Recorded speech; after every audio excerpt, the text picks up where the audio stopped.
Depuis la nuit des temps, l'amour est une des préoccupations centrales de l'humanité. On en parle dans la pop culture, dans la science et du coup notamment dans les livres et dans les films. Aujourd'hui on va parler des films, on va parler de comment le cinéma influence-t-il nos relations amoureuses. Dans le cinéma, il existe deux types de schémas pour faire voir des relations amoureuses. Soit il y a le mec qui veut tout faire pour séduire une femme, soit c'est le coup de foudre, mais alors là, super problématique. Il crée notamment des attentes irréalistes, comme l'amour doit être évident, instantané, la passion doit rester toujours intense et la bonne personne comble tous les manques, ce qui est bien évidemment faux. Pour le deuxième schéma, bien évidemment, l'homme fera tout pour séduire la femme qu'il aime. C'est un comportement d'harceleur. Si vous faites ça, arrêtez tout de suite, allez vous dénoncer à la police. Pour Chloé Thibault, la fiction nous a éduqués à romantiser la violence masculine. Il est jaloux, c'est parce qu'il m'aime. Il frappe un autre homme, c'est parce qu'il m'aime. Il la suit dans la rue, il l'espionne à son travail, c'est parce qu'il l'aime.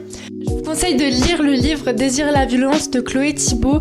Il parle notamment beaucoup des attentes de nos relations amoureuses par rapport au cinéma, donc ce que le cinéma influe dans nos vies. Et du coup, elle a même fait une vidéo sur YouTube si vous voulez la voir, elle est super intéressante. Et oui, bien sûr, quand on parle de romantiser la violence, on va parler du fameux bad boy. Le gars qui va être là pour toi, il va se battre pour toi, Oh là là, mais pitié. Attendez. Je sais pas si vous vous en rendez compte, mais le cliché du bad boy a fait que 1 sur 4 hommes de 25 à 34 ans pensent que pour se faire respecter, il faut tout simplement utiliser la violence.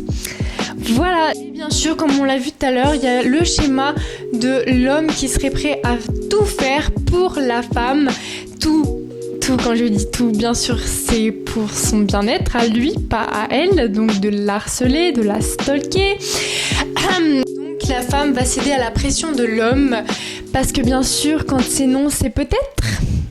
Voilà, donc tout ça pour dire que les schémas du cinéma sont vraiment affreux, et surtout, c'est vraiment le male gaze, donc le regard masculin.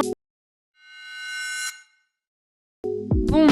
Les conséquences, elles vont vous faire peur, mais il y aura une note positive à la fin, donc restez bien jusqu'à la fin. Je sais pas si vous savez, mais les femmes qui regardent beaucoup de romances sont déjà plus tolérantes vis-à-vis de l'harcèlement. Bien sûr, dans les films, le calme, la routine, les doutes, ça peut être perçu comme un type d'échec, alors qu'ils sont tout à fait normaux dans un couple. Ça peut aussi apporter le complexe de Cendrillon, donc c'est un complexe que je ne connaissais pas du tout avant d'avoir fait cette vidéo, mais c'est un complexe psychologique qui désigne un phénomène où certaines femmes ressentent un désir inconscient d'être prises en charge par un partenaire, souvent perçu comme une aspiration à un prince charmant qui les sauverait de leurs difficultés. Ce comportement peut limiter leur épanouissement personnel et leur indépendance. C'est de Colette Dowling dans son livre Le complexe de Cendrillon. Aussi normaliser des choses comme la rupture égale à une tragédie, l'amour est égal à un sacrifice, l'obsession est égale à une passion, et du coup ce qui normaliserait le fait de la peur de l'abandon, la jalousie excessive et l'idée qu'aimer fait forcément mal, ce qui est bien évidemment faux. Heureusement, il n'y a pas que des films horribles sur l'amour, il y a aussi des bons films qui font voir que le dialogue est plus important, il y a des films qui font voir des travers un peu plus sombres de l'amour, mais qui fait voir aussi ses beaux côtés. Je pense notamment à Marriage Story, Her, Before Sunrise, enfin des choses comme ça. Bien évidemment, Before Sunrise, ça nous fait penser au cliché, le coup de foudre instantané, mais c'est pas grave, on va garder ce film quand même. Et je vais conclure avec un mot de Chloé Thibault. Pensez à votre scène de film préférée et remplacez l'acteur qui l'incarne. Si à la place de Ryan Gosling, par exemple, c'était un homme que vous ne trouvez pas du tout sexy, est-ce que ce qu'il met en place pour obtenir les faveurs de l'héroïne serait toujours perçu comme romantique ?